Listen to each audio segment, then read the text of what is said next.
Hi guys, I hope you're well. It's currently Sunday the 22nd of February 2026 and welcome to week 528 of my weight loss journey. In last week's video we all saw I lost 1 pound or 0.5 kilogram, which saw my body mass index go from 54.1 down to 54.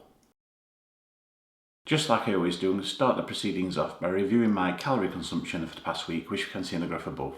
The average of this was 2,278 compared to the previous week at 2,389. So it has seen a reduction, which is good. It's between my 2,200 2,300 calories as an average for the week, which is what I was aiming for. And obviously it's within my overall 2,500 calorie allowance average as well. So that's a good result. My fluid consumption has seen a reduction this week to 3,143 millilitres as an average for the week. So disappointing, but it's above my minimum of 3,000, so I can't complain. How about my activity levels? Well, we all know I like to monitor my step count for this. This can be seen in the graph above. The average of this was 5,428 compared to the previous week at 4,542.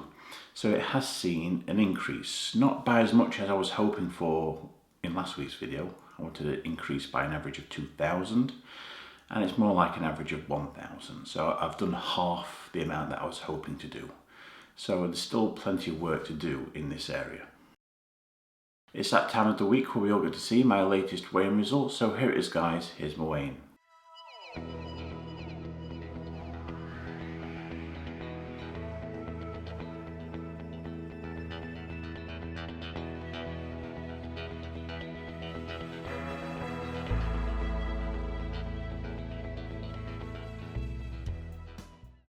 I weigh 184.6 kilograms, which is 407 pounds or 29 stone 1 pound.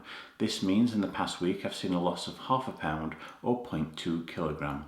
But compare this result to the result I obtained at Slimming World, you can see this right here. At Slimming World this week I saw a loss of 1 pound or 0.5 kilogram. As I've explained in videos previously, whenever I've seen a discrepancy between my home weighing result and the one that I obtained at Slimming World, there's no big surprise there. The Slimming World's weighing scales are far more expensive and far more accurate than mine, and they're calibrated on an annual basis, whereas mine aren't.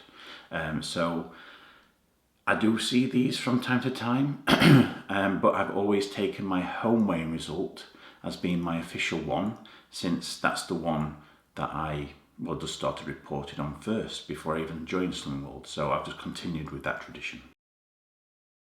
Based on this week's weight loss, it sees my body mass index go from 54 down to 53.9. And if we look at my third weight loss target, last week it was minus 9% complete, and after the loss it goes up to minus 8.3% complete. So in the 528 weeks that I've been doing this weight loss journey, I've lost a total of 134.2 pounds, which is 60.9 kilograms, or 9 stone 8.2 pounds. Next week is actually going to be my first week without a weight loss injection. Now for the past 4 months I've been having a weight loss injection, started on 2.5 mg for the first 2 months and the last 2 months 5 mg. And to be perfectly honest, as you've seen from the results, there's not too much difference from me being on the weight loss injection to me not being on it. So the weight losses are comparable, and since obviously it costs, well, I've spent about 700 to 800 pounds sterling in these injections over the last 4 months, and I'm seeing comparable weight losses and results without being on them. Obviously it's not as effective on me, so I've decided not to bother with these injections going forward and just stick to my normal routine plan and of course the Slimming World plan to help me progress forward. So I'll give it a go. And unfortunately it's not as effective. Yes, okay, I have seen weight losses without a doubt, and it definitely did help with reducing my appetite, but overall the weight losses are pretty much similar to what I was seeing without being on it. So I don't think it's worthwhile me spending money, a lot of money on this injection when I'm seeing the same type of results without being on it.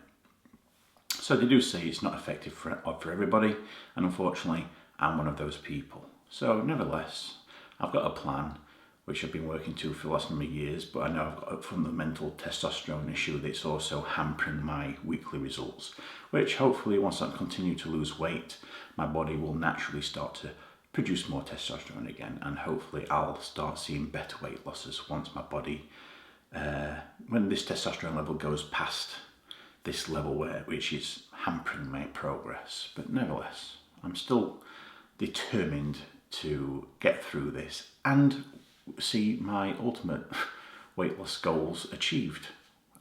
So I still want you to see it much less of me as I continue to lose weight. So yeah, just watch this space, guys. But my first week without the injection since the last 4 months. So I'm interested. I'm going to be having pretty much chicken breasts with vegetables for most of my meals this coming week. So I'm just going to see how I get on. But other than that, guys, that's it. That's the end of this week's video. As always, if you'd like to continue following me along my weight loss journey and hopefully get to see much less of me in the future, by all means subscribe to my channel so you don't miss out on any future videos that I post. I wish you all a fantastic week. Stay safe, look after another, and I'll see you all again next Sunday.